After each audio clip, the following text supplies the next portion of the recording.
Hey, Kenneth, how you doing? Good evening. What's going on, man? How you doing? I'm all right. All is well. All is Just well in the hanging in world? there. Yeah, Good, good. Where you yeah. hollering As at me as from? I'm in Brooklyn right now. I'm in my apartment in Brooklyn, Okay, come on, Brooklyn, in BK in the house. Bushwick. I Yeah. love Brooklyn. Are you all, how are you all handling the pandemic over in Brooklyn? Is it cool? It's pretty quiet out here. We just been uh keeping to the discipline Yeah, and being about our due yeah. diligence of, the social distancing and the stay home, save lives. We've been very much about that. There's still a few sprinkles of insubordinates, but Yes. we just pray for them. We just keep them in our prayers as we do everyone Keep them in who prayer, they but care that's all you about. can do for them at this point. Yeah, that's all I'm gonna do for I love them. it. But yeah. So you have like burst onto the scene in such a big and an important way. And I want you to tell the folks out there where you're from, how you got into opera, when did the opera bug hit you? What is the Errin Brooks story? Well, I am from Detroit, Michigan, born and raised from the East Side, and I grew up in church singing. Hmm. I would see my sisters and my cousins in the choir, and I wanted to be in the choir. So, I got baptized. I learned the commandments, the Lord's Prayer, and all of those Yeah. things in order to do those things. And I guess music has always been in our family. Like my father could sing Okay. as well, and my grandfather, his father, had a local band around, and they played all around Detroit and Chicago. And um, I got into high school. Hmm. Until I got into high school, I hadn't sang outside of church because I didn't know that this was something. I still didn't know it was something I could do for a living. I just enjoyed it. Right. It was just something I enjoyed to do. And my mother, Miss Laura Lee Brooks, put me in choir well against my wishes because I it added an extra 55 minutes to my work day or my school Yeah. day, and I wouldn't be able to get home in time to watch Dragon Ball Z. How foolish is that? That is so crazy. But I was 14, so I was dumb. Yeah. But I didn't realize she was actually saving my life Yeah. because I went to a magnet school. I had Hmm. to test in to get in there. I went to Martin Luther King High School. It was a magnet school then. Um, and me being a teenage boy, I was very distracted. So I almost flunked out before the end of the first semester. Uh-huh. And that was when my mom talked to our guidance counselor, Miss Kason, may she rest in peace. And they put me in choir. And that by doing that, I was still able to play football. But in order to do those things, I had to keep my grades up. That's when I realized I was actually kind of smart. I excelled in English. I love science. Math was something that I've always had to work hard at, but I, it was a love-hate relationship. But that was when I was introduced into a whole new world of classical music that I never knew about. Okay. And my choir director at that time was Miss uh, Miss Alice Lloyd, um, and she was great. She was no nonsense, but you knew she cared about you as well. Yes. You know, um, so because of those women, I am sitting here today. Wow. Um, I went to a small university Where was that? and Madonna University just outside Detroit Okay. because I was going to go to the service. I was going to go to the Marines. Okay. I wanted to do what my father did. And see, you would have been in great And company because the great George Shirley went into the service right out of school yes, as he well. So did. it must be something with you tenors in the service. Yeah, and yeah, but I decided to go to Madonna at the last minute because my father wanted me to go to college right out of school, Okay. right out of high school. So I did that, and I met some great teachers along the way. And then I got my bachelor's of vocal performance and a minor in business administration. Smart. I went to Bowling Green State University in Bowling Green, Ohio. Now, is that where And Myra Merritt is on faculty? yes. I worked with her a few times. We would do this.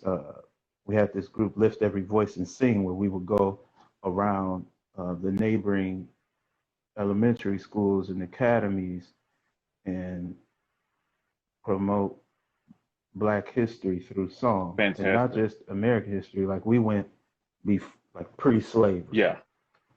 to present day, and yeah. So yeah, Myra Mara, she always had our back. She was always supportive of us, and she always had a kind word and a good word for us. Yeah. And I was influenced by her, and I also studied with um, Dr. Sean Cooper and Christopher Show. Okay. And Christopher Show had also transitioned from baritone to tenor. Uh-huh. And that's where a lot of my foundation comes from both Madonna and Bowling Green. Um, Alan Schrott, my teacher at Madonna, him and Barbara Wiltsey taught me about head voice, Okay. but Mr. Shaw was able to get it through to me where I could consistently access my upper register Yeah. and keep it connected with my lower register. So up And until that this point, you were was, a baritone, yeah, I was a baritone, yeah, all the way through grad school. and then you went to the And dark it side was after Chris grad Shaw, school. Is that right? yeah. And there were hints that I could be a tenor. Chris Shaw was one of the first ones. He might have been the first one to tell me I could be a tenor. And I said no. I didn't, because other than Pavarotti, I and George Shirley, there was Larry Brownlee, and I'm like, I can't sing like Larry Brownlee, and but I didn't know that there was. I was just ignorant. I didn't know about Corelli. I didn't know Mm, about Richard Tucker. I didn't know about all these powerhouse yeah. powerhouse tenors, and I decided to try it out finally after I did a Met competition. This was 2012. Okay. Um, so I got my bachelor in 2008, my master's in 2012. Then I did the Met competition in Detroit in 2012, and that's when I met Galitha Nichols. Okay. And she told me after I sang Avant de Quitter and Larva Factotum that she wanted to hear me sing higher rep. Uh-huh. And I was thinking to myself, what's higher than this? So I started looking at Verdi Rep. I started looking at Dr. Atomic. Uh-huh. Um, it wasn't until I got into Opera Theater Pittsburgh, which is now Pittsburgh Festival Opera, Okay. and I decided to. I got in as a baritone. I covered the Four Devils and Hoffman, Okay. but I was Now wait a minute. practicing on my own. At Opera Theater, were you there when I sang Porgy there? Say it again. Were you at Opera Theater Pittsburgh when I sang Porgy there? No, this was summers. This was the summers of 2013 and 14. Oh, okay. Yeah, yeah. Okay. Much later. So I missed you. Yeah. Yeah. And the first aria I sang was Pourquoi me réveiller, Uh-huh. and it was given to me by a friend I met out there. So I performed that for the first time, like near the end of the program, And at the end of the program, I also did the Pearl Fishers duet. At my master's recital, I did it as a baritone with my teacher, Chris Scholl. But in Pittsburgh, I did it as a tenor with one of my best friends, Antonio Watts, as the baritone. Yes, he just posted that in the chat here. Yeah, I saw it. Yeah. Oh, what's up, Antonio? Yeah, that's my man. So then I got into um, Chicago Opera Theater. Yeah. That was 2013, 2015. Okay. And I got in as a baritone. Wow. Them and Opera Memphis were both looking at me.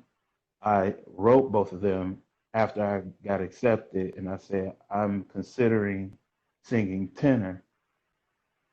As a matter of fact, I am transitioning.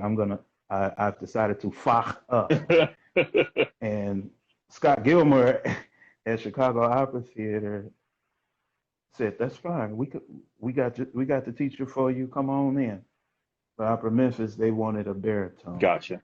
So I decided to go to Chicago Opera Theater, and that was when I met Alan Glassman, who's still my mentor to this day. We love Alan Glassman. And at the time, I didn't know how big time Alan is. Yep. All I knew was that, he was this just real cool guy who would greet me in the hallways. He actually came up to me one day, and I guess he heard me sing, and he told me he wanted me to study with him. And that was the first time I ever received anything like that. So I decided to study with him in my second semester, halfway into the program. And yeah, he transitioned from baritone to tenor at around the same age, and we sang the same type of rep. Yeah. Christopher Scholl got me more into the lyric rep just to keep, and art songs to keep my voice healthy. Yeah. And but all my teachers were very technically sound. And that's one of the advantages of going to a smaller and or lesser known school. I was never ashamed or embarrassed to be a product of those universities, because I had very much access to my teachers. I had easy access to them. And they were very technically sound and very unselfish. Yeah.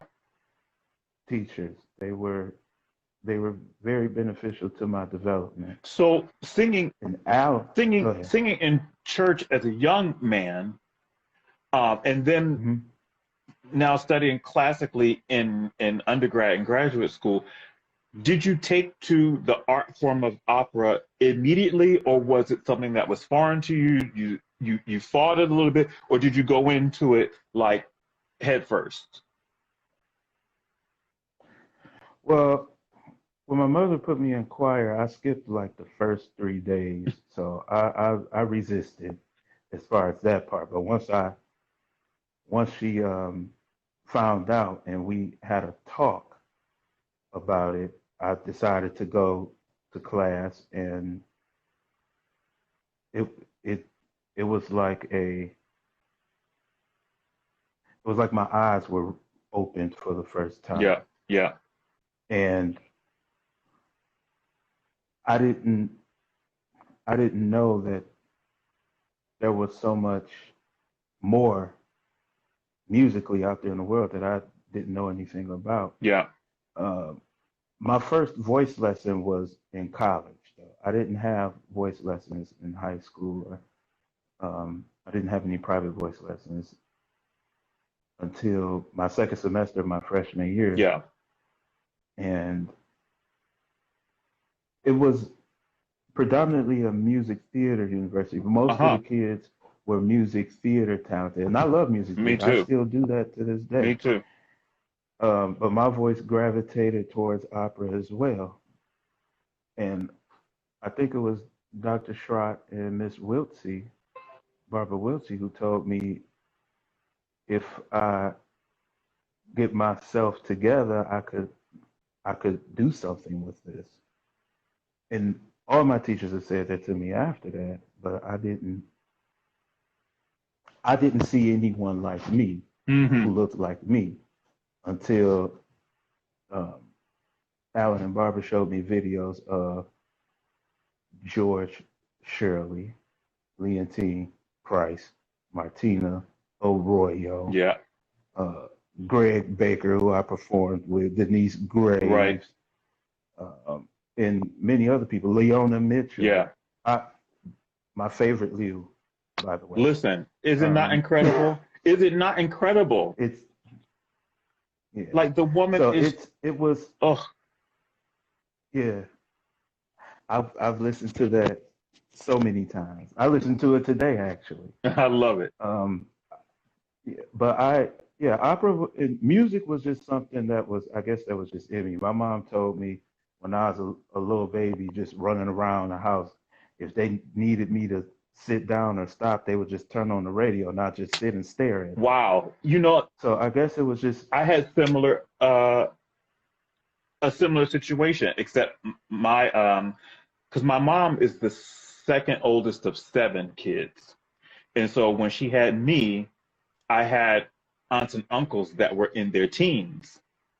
And they would play with hmm me and joke with me, but they knew that the music I would react to. And so they would, there was this one song by Stevie Wonder that would make me cry any and every time I heard it.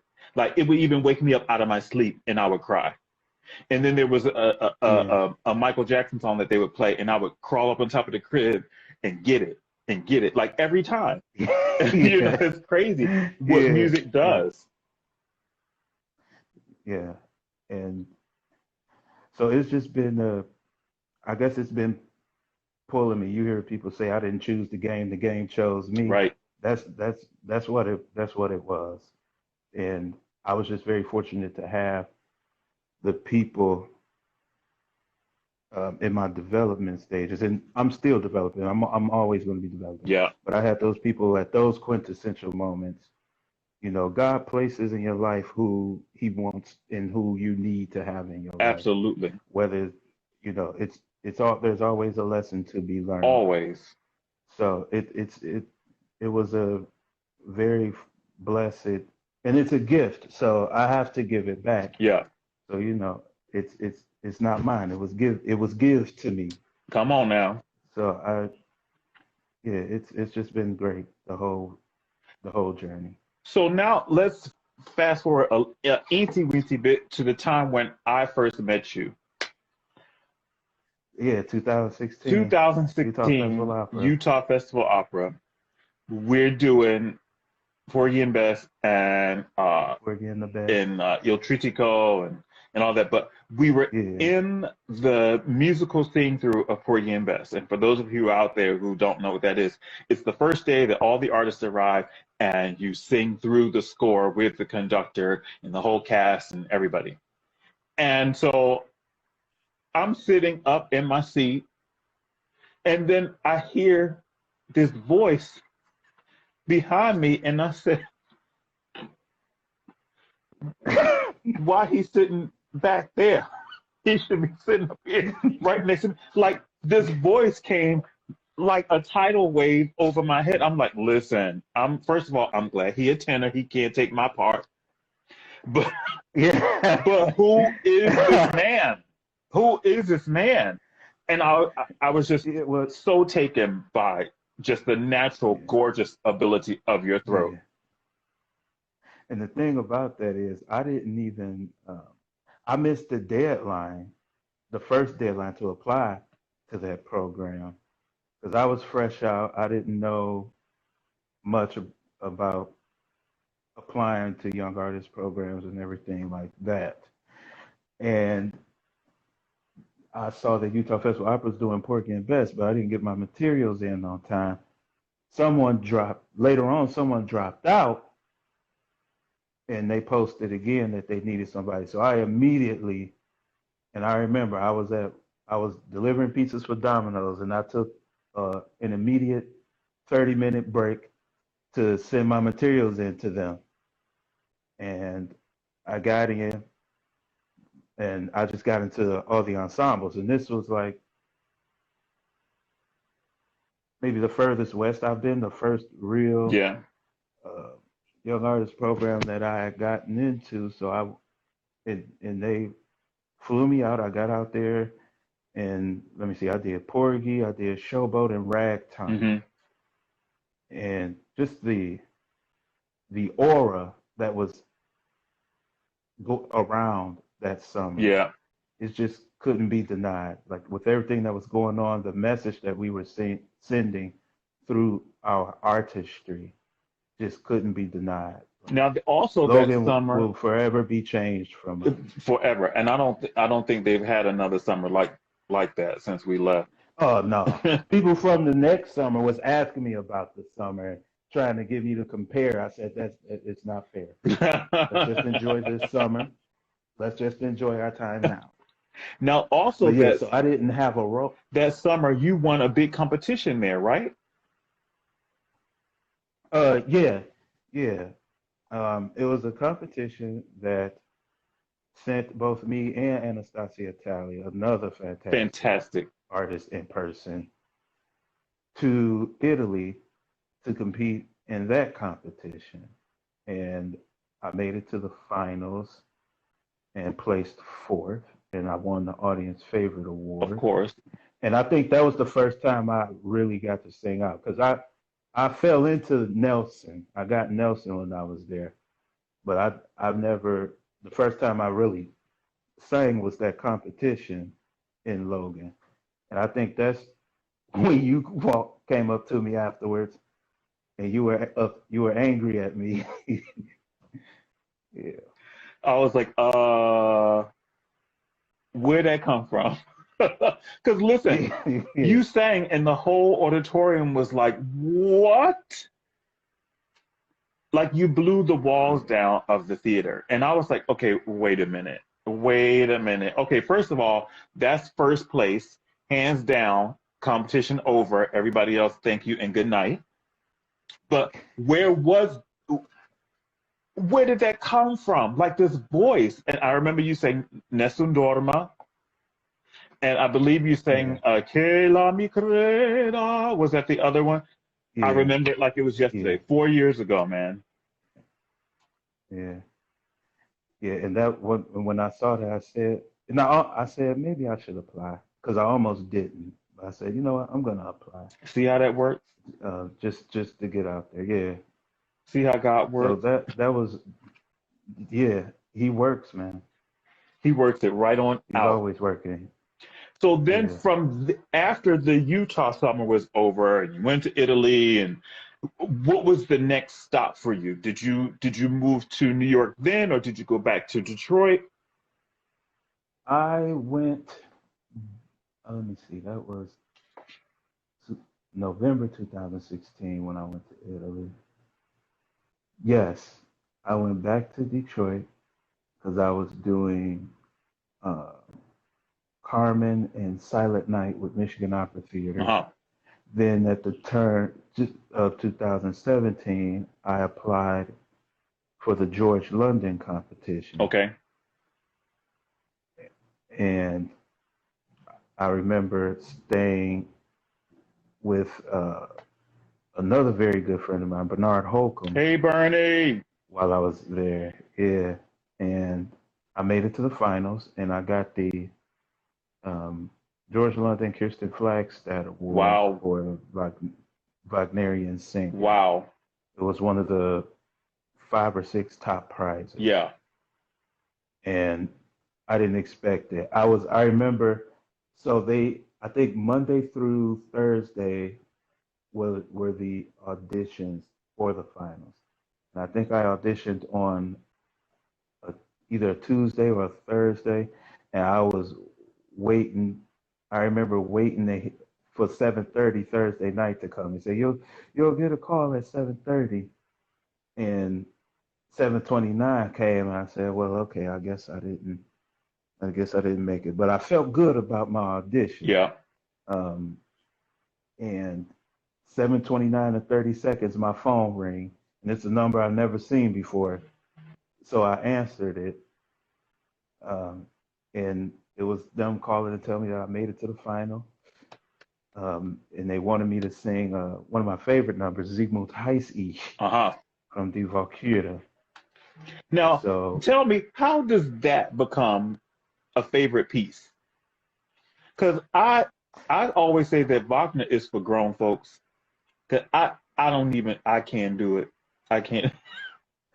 but here's the thing, though. His music is so beautiful. He was such a musical genius Yeah, when it comes to the orchestra and the storyline and the lyrics and where he places the notes for the singer. yeah, Uh, Tristan und Isolde, that opera is so beautiful. It is insane.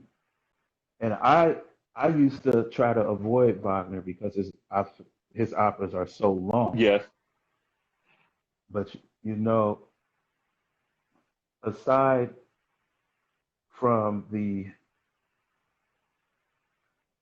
obvious reasons why most people would push Wagner away. like Antonio just said, and behaviors of Yeah, Antonio. yeah. It was just something I just couldn't put away the music. Yeah, I couldn't push it away any longer. And that's the majority. That's really a big part of my repertoire. Wagner and Strauss. yeah. That's yeah, it's very fantastic repertoire. And so then, And how did getting the role of Tristan come about? Did you go after it, or they found you, or your agent found it for you? Like, how did that happen? I was referred by a friend of mine, Chris Lucier, who sang with Connecticut Lyric Opera for years, Hmm. and they wanted him to do it, Okay. but he couldn't. He was unavailable. So he asked me if I was interested, and I said, absolutely, I am. And that's Adrian Sylvine, who's over that company. So I went out there. I stayed with him and his family, great family, uh, and it was a really great cast that I was with. Yeah. Um, and it's just a fantastic opera. He was able to cut it down to like a little over 3 hours. Okay. It ended up being over 3 hours because the Brangana um, wanted to sing some of her stuff from, I think, Act Two that was originally cut, Yeah. Yeah. but she had been singing there for years, so he threw that back in. But you could throw on a great tree stomp for 3 hours, and it'd only be three and a half hours. Um, That's grown up but stuff, yeah, man. it's grown up stuff. Um, but it's just such great music. Yeah. It does take it is quite an acquired taste, but once you get into it, you'll realize, oh man, I should have been listening to this much Yeah, longer, because a long time ago. Wagner has like this cult following. Like people just go all over the world looking for when the next ring cycle is, looking for when the next Tristan is, looking for when the next Dutchman is. Like people are nuts for Wagner. And let's be honest, it's an entirely different pay scale too. When you get, when you get into big leagues, like the Wagnerians just they're breaking the coins. Yeah, yeah, that that's that could be looked at as another exciting factor. Um, I mean, I mean, for all the music you got to learn. the closest I got to it was listening to Jesse Norman sing in Diva Cure and seeing that on Yeah. PBS as a young person, and I was just like, Mhm. what is happening? Like this tidal wave of sound just, gushing all over the stage. Like I can't even Yeah. understand how a body can make and produce all of that sound and make it so beautiful and amazing. Yes. And a common misconception is with, uh, Wagner music is that, you have to have such a dramatic voice, but there's a lot of lyricism that Yes, plays into it. Like the more lyric your approach, the the more dramatic your product, right. your sound for the most part. And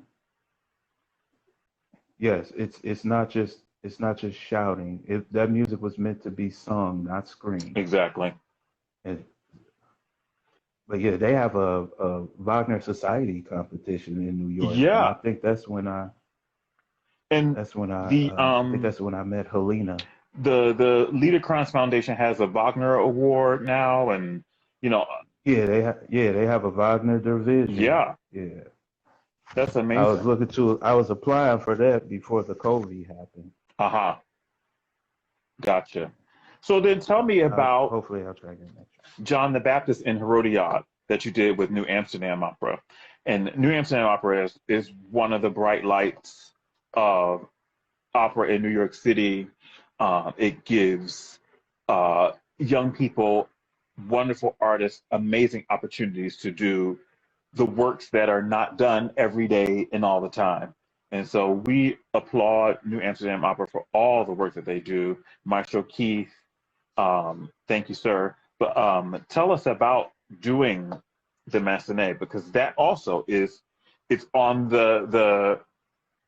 the heavier side, the side B from year. Yeah, that's meat and yes, potatoes Massenet right there. That's that. And I didn't have a whole lot of singing, but whenever I had to sing, I had to come with it. yeah, So I had to stay on my technique and what I knew, what I've been taught, what I've been practicing every day, and just shut my mind up and render my offering. But yeah, that whole process was just crazy fantastic. Keith is something special. I hope people are keeping their eye on him yeah, because you know his wife Kristen, she sings yes, now. yes, yes, Yeah, yes. We love her, and yeah, and Miss Kirsten Chambers. I We love met her. Keith. Yeah, and I met Keith, and we had a few coachings, and we had some rehearsals. Um, I basically took the music and learned it backwards. So I went act 4, 3, 2, 1, Yeah, and then just sang through it. And then when I got to rehearsal, I think we rehearsed for maybe a week or two. okay. We got together, and then we put it on in the church on Friday, and he got that orchestra together. He got the ensemble together. He got the cast all the way together. That was an amazing cast. Oh my goodness. Um, no, but it was just a great process, and it was made very. I felt very comfortable. It was very. I had a very home type feel vibe Yeah, from New Amsterdam Opera. The whole staff was just great to all of us. You know, and that's what it's about too these. with companies. People don't realize that a great company starts from the top and it filters down into the rest of the company. So if you have a leader who is a wonderful person, Yeah, who loves and respects the music, who loves and respects the process and the singers in the orchestra, then the company will succeed. It will thrive, and people will gravitate to that because yeah, it's honest, it's pure, and it's not about any of the yeah, fuss and the messy stuff. It's about the music. It's about the score, and that's what they do. And I love supporting them yes. and supporting Maestro Keith and Kirsten. So I hope they keep it up. If you're out there, Yeah. keep it up, Oh keep it up, yeah. keep it up. He's easily one of the best conductors I've ever worked with. And you know, artists who are ready for the main stage, but they don't have the resume that says such, Right? he gives those people a chance. And that was a huge platform for me because that wasn't even the first time I worked with him. Yeah. First time I worked with him was the year before. I think it was March 2016. We did La Forza del Destino, and yeah, I met him through my manager Peter Ransman, Yes. Another great human being. who is I believe giving yeah, He is Peter who I Ransman. believe is If you are giving a out virtual there, voice lesson now. Peter Ransman, if you are out there, you should give a big old masterclass on how to be a true gentleman of the industry. You you are so kind and admirable with morals, artistic morals, business morals, and it's really a lesson for other managers. Yeah, It's a lesson for the industry at large. And so, if you're out there and you have the time, teach the world how to treat their artists and how to help cultivate and manage a career and help the artists go in the way that they should. So bravo to you, Peter Ransman. We thank you.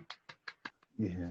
And that's the great thing about him. He's not just an agent. He's also a manager and another one of my mentors. And he also introduced me to a very fantastic voice teacher out here who I study with now, Miss Andrea Del Giudice. Yes. She, yeah, I love that lady.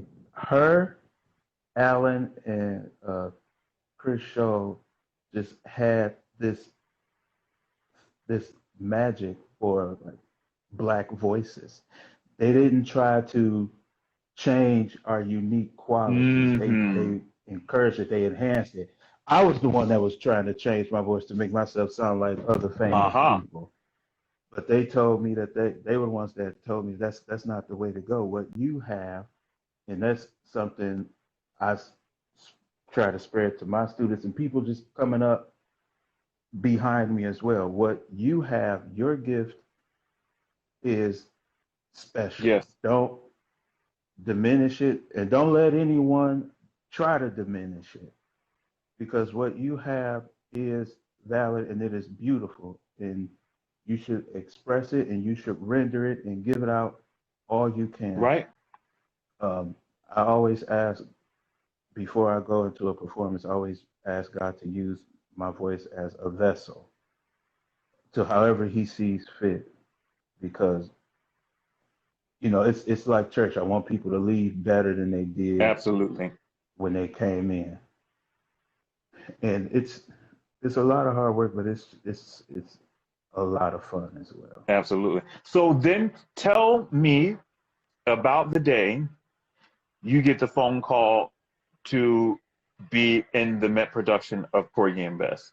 What does that what does that feel like when either your manager says, guess what? Or you read the email, or what goes through your mind, your body, your spirit when you hear those words? So at first, I got my Peter told me I had an audition, and my audition was around the time that this Santa convention was going on. So there were a lot of people coming from New Jersey to New York, and this was when I was in Jersey City. So I usually leave an hour, 15 minutes early. I should have left 2 hours early because I was late to my audition. Mm, Fortunately, um, I wasn't late because they were running behind. So but this was out of my control, so I just kept my cool. yeah. I went and auditioned, and I offered everything, and I sang just about everything, every tenor role in Porgy and Bess except Mingo. Really? And then um, I was on a tour with the American Spiritual Ensemble. This was, I believe, January 2019 on the 31st because it was my cousin's birthday. Peter calls me, and we're at the end of a performance. We're at a high school, and we're like just talking to the students afterwards. So I step out. I get a phone call. Peter tells me I'm singing Mingo, and I said, Oh, okay, that's nice. Thank you. And, and I said, I'm sorry, could you hold on for a second? And I went into about maybe a 3 to 5 minute praise break because I know, uh, you know, my mother who never gave up on me, not once. She and my family who have always supported me. You know what we lacked in finances, we made up for with love and wisdom and intellect Yeah, and encouragement. That along with her put when need be putting her foot in my ass. absolutely. Um, so it was just that was just a moment, like a full circle moment. And this is just the beginning. We haven't even I haven't even started yet Right. on this journey. And speaking of that journey, hands down, the best ensemble to ever touch that Met stage. That ensemble was fire. It was so I mean, beautiful. our ancestors would have been very proud of us. We felt them with us. Yeah. The entire cast, we all felt them with us every night, every day. And it was just the vibe around the Met when we was there was just so much better. Who would have thought it? Yeah. Uh, you just if we just bring in a little more color. I think we're going to see Yeah. some changes soon. Oh yeah, very, very, very soon and very soon. Yes.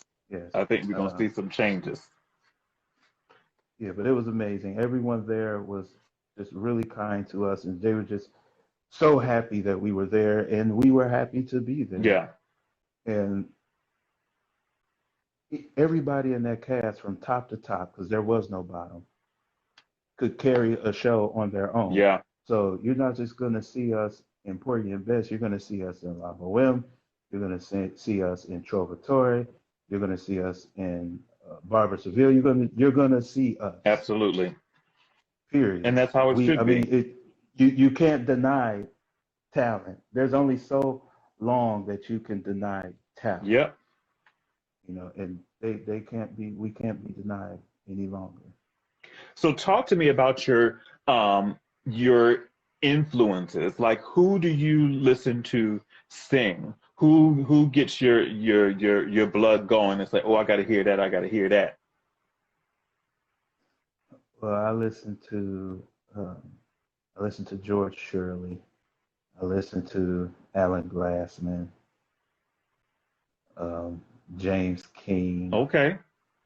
uh, Corelli, um, Richard Tucker. Mm-hmm. Yeah. Um, when I was a baritone, and even still to this day, I love George London, Mm-hmm. um, what's his name, Robert Merrill. Oh yes. Uh, yeah, there's just so many. I mean, Yeah. like Leontine Price's Butterfly. I listen to that Listen, it's so much. perfection. It's absolute perfection. Yeah, I could listen to that and cry. Like really. yeah, yeah. It's just Especially perfection. at the end, it's like, oh, Oh, it's so gut wrench. It's like, oh my god. so speaking of them and of her in particular, there was a time in December when I put out a call to help me raise some money to get this documentary made. And people were donating money, and I was so grateful. And because honestly, I've never had to aggressively fundraise before, and I guess that's a skill I need Hmm. to sharpen. And that taught me a lot Right. this past December. But then Yes. one of my partners, I think it was Jonathan Estabrooks, who's directing the film, he called me. He was like, um, "Do you know someone named Aaron Brooks?" I was like, "Yeah." He said, um, "Can you contact him and see if he made a mistake or if he hit a wrong button. And I was like, why? What do you mean? Well, he just gave a donation, a sizable donation. And I was like, okay, let me look. And I looked and I was like, let me text him. Did you mean to do? Yeah. Yeah, I got a text from you, and I said, "Yeah, I absolutely meant to do that." So where? If we listen, if we don't support each other, who else will? Who can we expect to support us if we don't support us? And this ain't even the only thing I'm supporting that I'm involved in. I'm also involved with my good friend Adrian Dunn. We have a black music entertainment, and we're just helping promote black artists, period, with no limit to genre. Because the things that he's doing, I've worked with and collaborated with him a few times in Chicago, and the things he's doing needs to be known throughout the world. Yeah, And I'm honored to be a part of that, just as I'm honored to be a part of this. I'm honored to have people like you and Robert Mack in my life. You guys are just very, y'all care, and I care. So what's going on now is bigger than us. We have people behind us coming up. It's about representation. If they see us in things, then they will. What I want to convey to them is that if you want better, you have the power to attain better. absolutely. Whatever it is you want to do, you have options. We're gonna have to work a little harder than most. But if it that this is your dream and your dream is always worth it. I love that. I love So that. That's a lesson for everybody. And we are so grateful for your generosity and your support. Um, it was unexpected, but felt right here in my heart. So I yeah. want to publicly thank you for what you did. It Oh, was it's my pleasure, man. Yeah. really, really great. Yeah. So what is next? Yeah. Are you guys still gonna do intimate apparel? Is that happening next year? Like what's up with that? Yes, we are. We pushed it back to the spring now. Of We 21. pushed back to the spring Okay. of 2021, and the Met, and they all cut like half their season. The Met cut the fall season, Right. and some of my friends have their contracts have been cut, which is very unfortunate. Um, I will be covering the Emperor in Die Frau ohne Schatten and singing in the Magic in Die Zauberflöte as a first armed man and first priest as well. Those shows are in the winter and spring. So my contracts haven't been affected as of yet. Let me Um, knock on some wood. So yeah, that's wonderful. but Congratulations. oh, thank you. Yeah, I've also learned from my family to be very frugal. So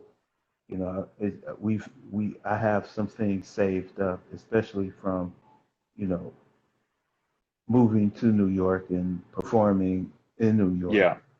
That has definitely been a blessing. But yeah, I'm about community, so I want all of us to win, Yes. and we are winning. We are going to win. They try to make you feel as if you've lost, but we've already won. The battle is over. They're just trying to make something out of nothing, and we can't be stopped. Once when we get together as a community, there are so many great things we can accomplish. Absolutely. Absolutely. So, do you have a website built? Like, what's going on? How can the folks find Aaron Brooks Oh and keep man. up with Aaron Brooks and come out and support you and keep up with the news? Well, my manager posts and my mother posts things about me on my Facebook. The website is still in the works. Hmm. I've been trying to avoid that, but I should put something up, right? I think so. So, I think so. yeah, Because listen, the voice and the talent is going to demand, the public is going to demand that they have more of you, that they see more of you, that they hear more of you. And, once it starts, it's going to keep going and keep going and keep going. And so I yeah, always tell singers who are coming up, it is so important to have a team and have a team of people who care about you and support you and want to see you do really, really, really, really well. And so you're for yeah. sure going to need that because I see and predict gigantic things for your future. Like gigantic. Wow, wow. And you know what? I received that. Yeah. It's, all these things that's been going on has actually been so very, very humbling. It's like, you know, for the longest time, I thought, why me?